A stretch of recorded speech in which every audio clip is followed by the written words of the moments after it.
From the beginning, you caused to create, to pioneer and innovate. No time to hesitate. In every moment, we're part of your design. Co-creators in your kingdom, walking in the light. I am doing a new thing you call us to see. In every challenge, Lord, you're setting us free. No fear of failure, we rise and stand. With hearts wide open, we take your hand. Hey everyone, welcome back. We're diving into something pretty crazy today. The connection between faith and history and how societies change. You know, it's really fascinating. Yeah, we've got some awesome sources for this one. We're looking at Vishal Mangalwadi's YouTube series, Truth Matters. We've got some academic papers, even stuff from missionary organizations. Oh, and get this. Yeah. We're even going to talk about beer. Beer. Seriously. Yeah, beer. But it'll all make sense, I promise. So today, our mission is to uncover how the Protestant Reformation might have had a bigger impact on the world than you think. Okay, now you've got my attention. We're talking about everything from democracy and individual rights to the scientific revolution. No way. Yeah, wait. Okay, so let's unpack this Reformation power.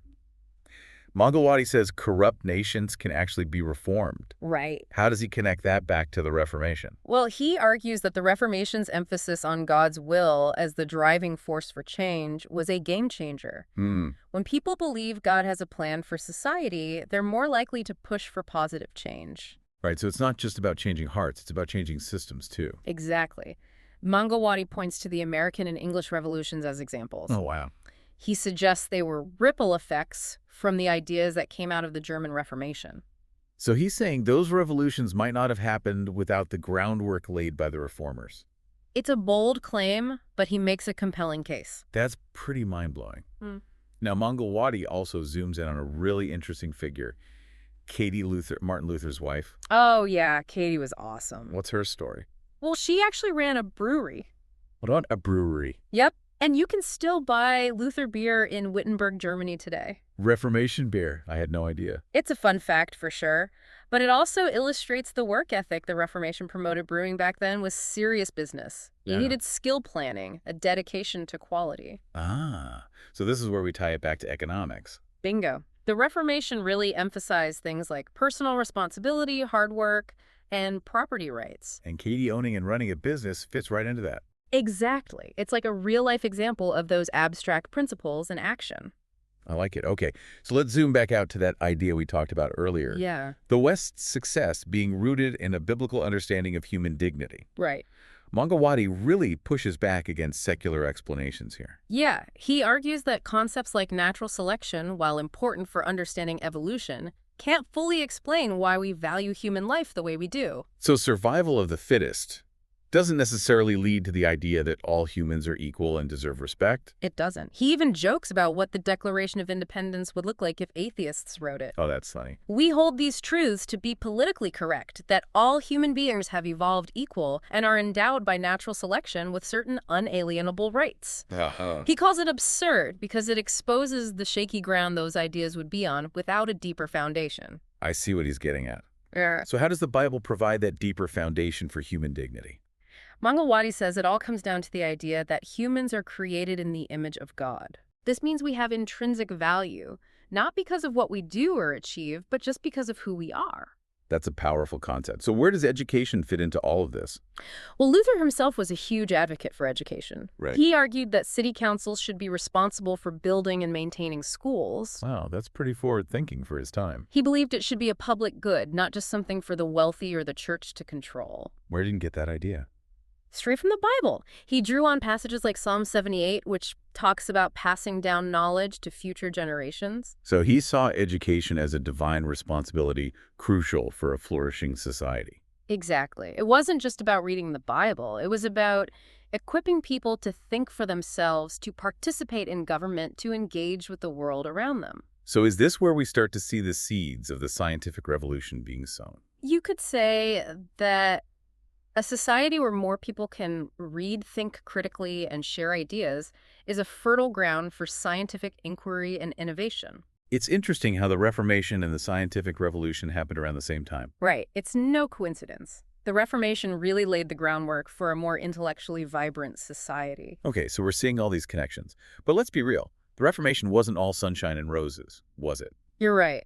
As we get into the concept of integral mission or holistic mission, we'll see some of the tensions and debates within the movement itself. It's Yeah. complicated. Okay, so we're moving beyond just saving souls into transforming whole societies. Exactly. Is that diluting the core message, or is it an enhancement? That's the big question. And it's one that missionary organizations and theologians are still grappling with today. I can imagine.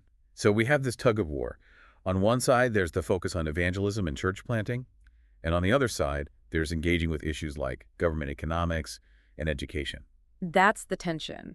And it goes way back. One of our sources talks about the church having two wings. Two wings. Yeah, it's a concept from missiologist Ralph Winter. He called them modality and sodality. Okay, those terms sound a lot intimidating. What do they actually mean? Think of modality like your typical local church, Sunday service, community outreach programs, that kind of thing. Okay, so that's the traditional model most of us are familiar with. Right. And then sodality is more like specialized ministries and missionary organizations, taking the gospel to new places, reaching people who haven't heard it before. So groups like Youth with a Mission or those focused on translating the Bible. Exactly. So we need both wings for the church to be effective, both locally and globally. That's Winter's argument. He suggests that there's been a lot of tension between these two wings historically. Sometimes the focus swings too far one way, neglecting the other. And he even argues that this tension, coupled with the fact that the Protestant Reformation initially focused on reforming existing churches, might have actually delayed widespread Protestant missions for almost 300 years. 300 years. Wow. That's a long time. Yeah. So where does that leave us now? What's the state of missions and the spread of Christianity in the 21st century? Well, this is where the statistics from the traveling team are really eye-opening. Are you ready for this? Hit me. Only 3% of the global missionary force is focused on reaching unreached people groups. 3%. Yep. And meanwhile, 72% are working in areas with established churches. That's a huge imbalance. It is. It's like we're preaching to the choir instead of going out and making new disciples. But surely people are noticing this gap. Are there any signs of a shift? There are. Our sources suggest a growing awareness of this imbalance. More and more people are calling for a renewed emphasis on reaching the unreached. That's good to hear. But hold on. There's another massive global trend happening right now, urbanization. Right. How does that factor into all of this? It's a game changer. The source, urbanization, and the mass movement of people to cities paints a pretty wild picture. By 2050, more than 2/3 of the world's population will be living in cities. Serious. We're talking mega cities with populations larger than some countries. That's incredible. And I'm guessing this urban explosion is having a ripple effect on Christianity too. Absolutely. Our sources point out that Christianity is now growing fastest in Africa, a continent that's undergoing rapid urbanization. So is the future of Christianity being written in the cities? It seems like we're at a crucial turning point. That's a great question. And it leads us perfectly into our next discussion, the growing importance of reaching young people, especially in these urban environments. We've got some great sources for this, reaching an urban generation and what Christianity actually looks like today. They offer some really valuable insights into the unique challenges and opportunities of ministering to younger generations in cities. Okay, so we've got this ancient faith bumping up against this world that's changing faster than ever, tech everywhere, cities exploding. It's a wild time to be alive, let alone trying to figure out faith. Yeah, it is crazy time. But is there something about all this urbanization that could actually make it easier to spread the gospel? It's an interesting thought. On one hand, you've got all these distractions, all this noise, competing for people's attention. Right. But on the other hand, cities are melting pots. You have people from all walks of life, different cultures, different beliefs, all jammed together. So that creates an opportunity for exposure to new ideas, including spiritual ones. Exactly. It's an opportunity you might not find in more isolated communities. So cities are like giant mission fields just waiting to be explored. That's the idea. And our sources suggest that missionary organizations are catching on to this. Groups like Youth with a Mission are increasingly focusing their efforts on reaching urban populations, especially young people. But let's be honest, reaching young people in cities has to be uniquely challenging. I mean, they're bombarded with information and distractions from every direction. Oh, for sure. How do you even begin to cut through all that noise? It's definitely not easy. Traditional approaches to evangelism like street preaching or door-to-door visits might not be as effective in these environments. Right. You're not going to reach someone scrolling through TikTok with a pamphlet. Haha, exactly. Our sources emphasize the need for more creative, culturally relevant strategies that resonate with the lives of young urbanites. So what are some of these new approaches? Are we talking about faith-based TikToks? Haha, maybe. But it's more than just using the latest tech, though. That's certainly part of it. It's about understanding the culture, the language, the struggles that young people in cities are facing. So meeting them where they're at. Right. One approach we see in our sources is a focus on discipleship and mentoring. It's less about getting someone to say a prayer and more about equipping them to live out their faith in practical, everyday ways within their communities. It's like showing them that faith isn't just some abstract concept, but something that can actually make a difference in their lives and the world around them. Exactly. It's about walking alongside them, answering their questions, helping them navigate the challenges of living in a complex, often chaotic urban environment. And that can have a ripple effect, not just changing individuals, but also transforming the communities they're a part of. For sure. You know, this reminds me of that integral mission idea we talked about earlier. It seems like engaging with the social, economic, and cultural realities of urban life is crucial for effective ministry in these settings. It's not just about saving souls, it's about addressing the very real problems people are facing. Absolutely. And that theme runs throughout our sources, whether it's Mangawadi's emphasis on the Reformation's impact on education or the discussions about the two wings of the church. There's this recurring call for Christians to engage with all spheres of society. Which brings us full circle back to Katie Luther and her brewery. Haha, right. It's a great reminder that faith shouldn't be confined to the walls of a church building. It can and should have a real impact on the world around us. I love that example. It perfectly illustrates how the principles of the Reformation, like hard work, economic responsibility, and even entrepreneurship, can play out in practical ways. Who would have thought we'd be talking about beer in a discussion about the Reformation and missions? Right. It just shows you how these things are all interconnected. Hmm. Okay, so we've covered a lot of ground. We've talked about the historical context, the theological underpinnings, the challenges of reaching young people in a rapidly urbanizing world. But what does it all mean for us sitting here listening? Why should we care?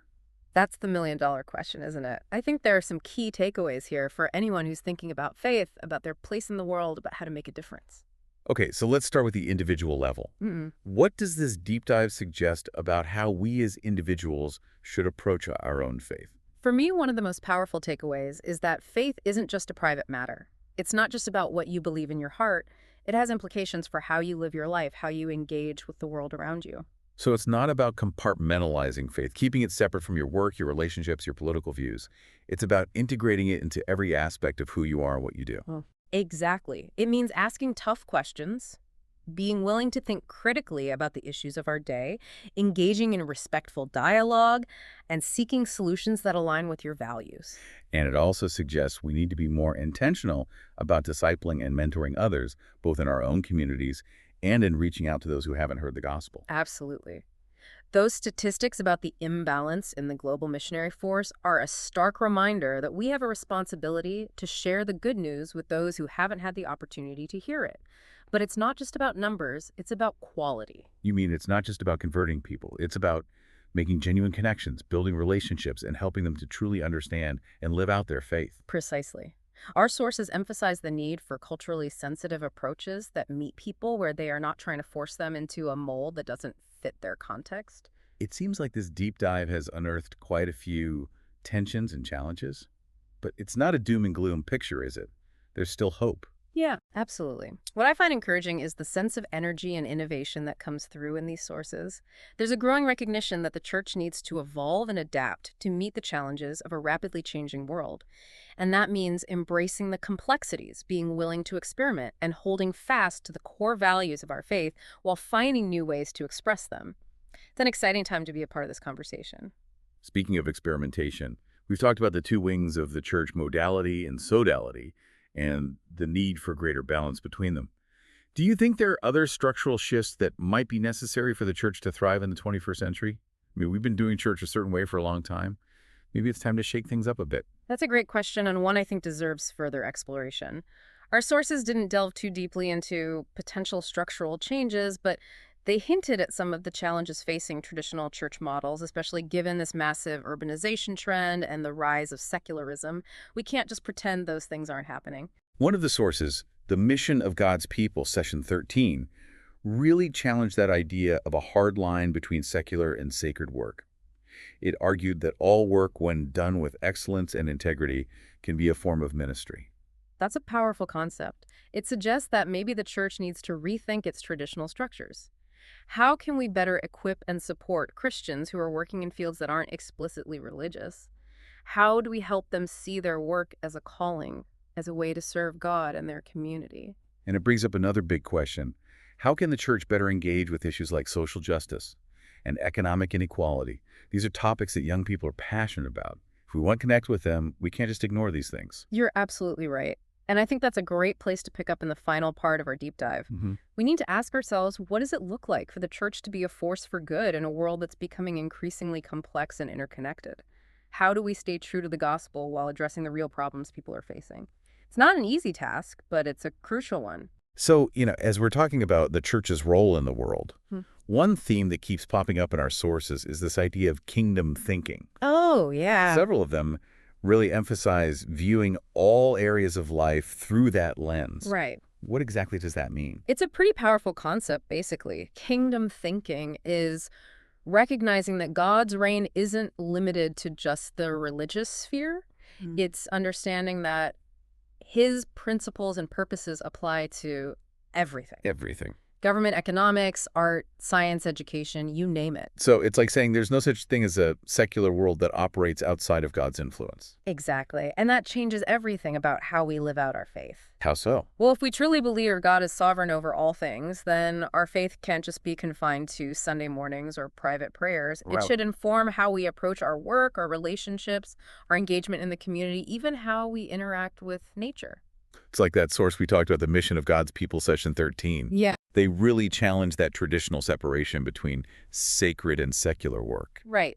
That speaker argued that any work, when done with excellence and integrity, can be a form of worship and service to God. That actually connects back beautifully to the idea of the two wings of the church. It does. If we see all legitimate work as having kingdom value, then the sodality wing, those specialized ministries and missions, isn't inherently more spiritual than the modality wing, the local churches and everyday jobs. Exactly. It's not an either situation. We Right. need both wings working together to fully express the scope of God's kingdom.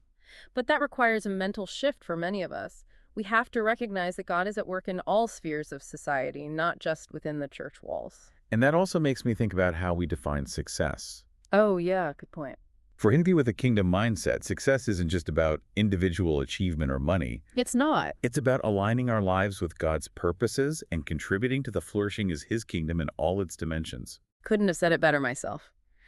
I think this really gets to the heart of what we've been exploring in this deep dive, rediscovering the power and relevance of faith in a world that feels like it's spinning faster and faster.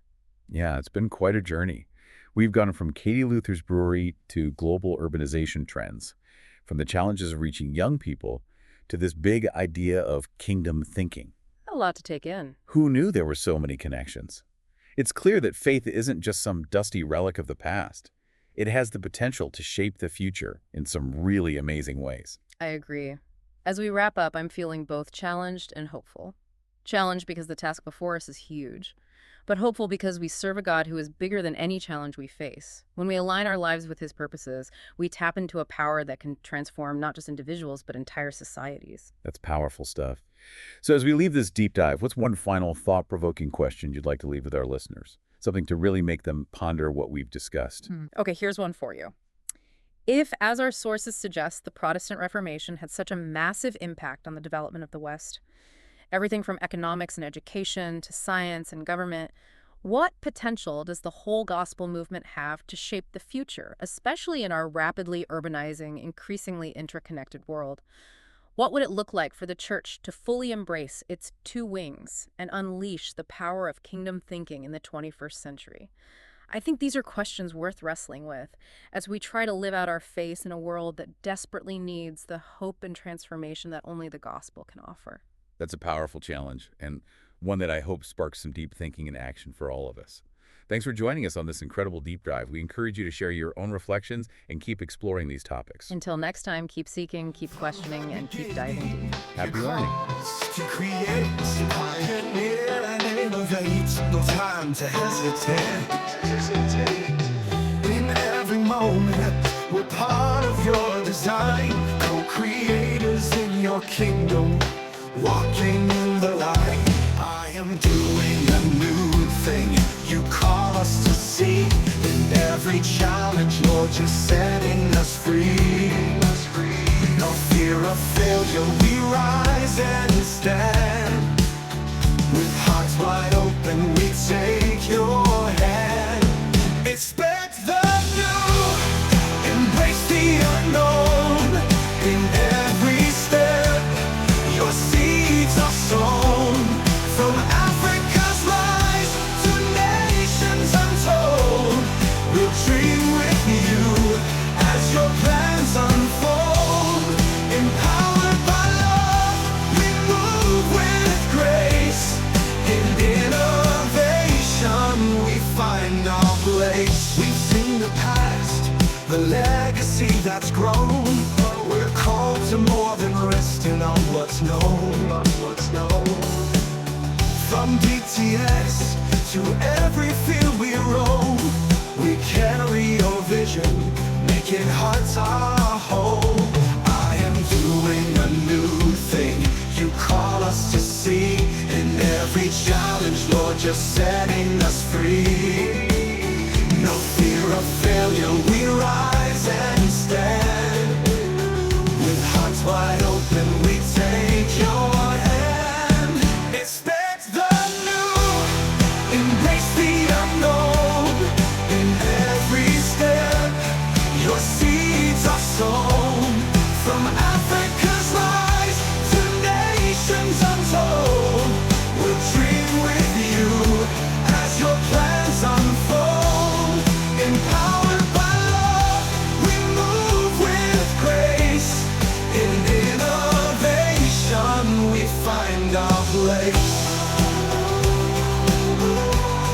We find our place. Whoa. Through intimacy, we hear your voice. In co-creation, we made the choice to swim upstream, to face the test. In every trial, we give our best. With every failure, we rise anew. For every step, we walk with you. Expect the new, embrace the unknown. In every step, your seeds are sown. From Africa's rise to nations untold, we'll dream with you as your plans unfold. Empowered by love, we move with grace. In innovation, we find our place. Doing the new thing, do you not perceive? In every heart,